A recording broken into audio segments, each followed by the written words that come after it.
পটুয়াখালীর উপকূলীয় অঞ্চলের আদিবাসী রাখাইন সম্প্রদায় ও শিশুরা তাদের মায়ের ভাষা মুখে ব্যবহার করতে পারলেও কোনো শিক্ষা প্রতিষ্ঠান না থাকায় লিখতে বা পড়তে পারছে না। প্রাতিষ্ঠানিক শিক্ষার মাধ্যমে তারা যাতে নিজের ভাষাকে ধারণ ও লালন করতে পারেন এমনটাই দাবি সরকারের কাছে। বাংলাদেশের একটি অবিচ্ছেদ্য অংশ হলেও অবহেলিত রয়ে গেছে রাখাইনদের মায়ের ভাষা। পৃথক কোনো শিক্ষা ব্যবস্থা না থাকায় বিকল্প হিসেবে বাংলা ভাষাতেই লেখাপড়া করতে হচ্ছে তাদের।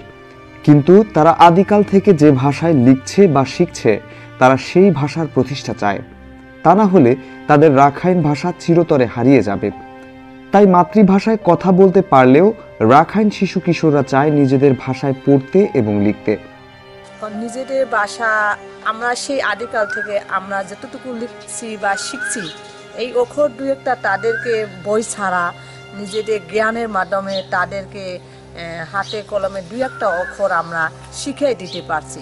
কিন্তু এটা মূলত সেই শিক্ষা তো সঠিকভাবে শিখার হয় না, যেহেতু এটা মানে সঠিকভাবে শিখাইতে গেলে তাদের সঠিক টাইম অনুযায়ী স্কুল দরকার, তারপর বই দরকার, তারপরে মানে টিচার্স দরকার।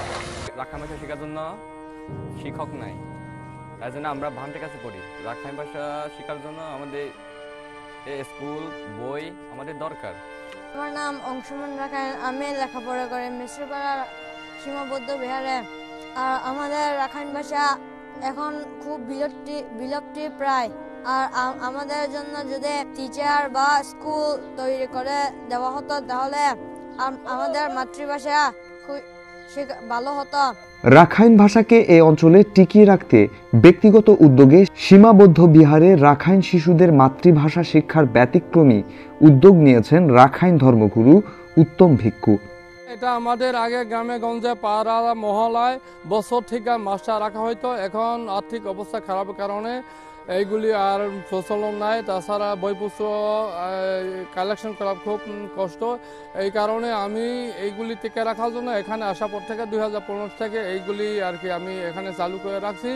তাই এগুলি বড় আকারে চালু করার জন্য স্কুল দরকার আছে, ছাত্রাবাস দরকার আছে। এইটা চালু রাখার জন্য বাংলাদেশ সরকার যদি আমাদেরকে সাহায্য সহযোগিতা করেন তাহলে এইটা আমরা টিকে রাখতে পারবো, তা না হলে বিলুপ্তি হয়ে যাবে।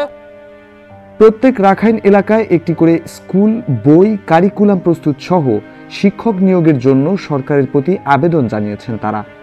আমি রাখাইন সংখ্যালঘু নৃতাত্ত্বিক জনগোষ্ঠী একজন, কিন্তু আমরা জন্মলগ্ন থেকে এই মিশ্রিপাড়া বাংলাদেশে বসবাস করি। বাংলাদেশে আমরা স্থায়ী বাসিন্দা, অথচ আমরা সংখ্যালঘু হয়ে গেছি। আমাদের ভাষা হারিয়ে যাচ্ছে। আমাদের ভাষা ধরার জন্য আজকে সরকার কোনো পদক্ষেপ নেয় না, কিন্তু সেই জন্য আমরা মর্মাহত। কিন্তু স্কুল, কলেজ, মাদ্রাসা, বিভিন্ন সম্প্রদায়, বিভিন্ন ধর্মই লেখাপড়া করা হয়, বই পুস্তক আছে, কিন্তু স্কুল, কলেজ কোনো জায়গায় আমাদের মাতৃভাষা শেখার জন্য কোনো শিক্ষক নাই, কোনো কারুকলম নাই। যদি সরকার এই বিষয়ে একটু পদক্ষেপ নিত তাহলে আমাদের বিলুপ্তি ভাষা থেকে আমরা রেহাই পেতাম। এদিকে রাখাইন উপজাতির ভাষায় বই মুদ্রণ ও শিক্ষা প্রসারের বিষয়টি সরকারি পরিকল্পনায় রয়েছে, অচিরে তা বাস্তবায়িত হবে বলে জানিয়েছেন পটুয়াখালী জেলা প্রাথমিক শিক্ষা অফিসার মোল্লা বখতিয়ার রহমান। প্রাথমিক শিক্ষা অধিদপ্তরের তত্ত্বাবধানে আমাদের ক্ষুদ্র নৃগোষ্ঠীদের জন্য 5টি ভাষায় আমাদের প্রাথমিক শিক্ষার বই লেখা হয়েছে।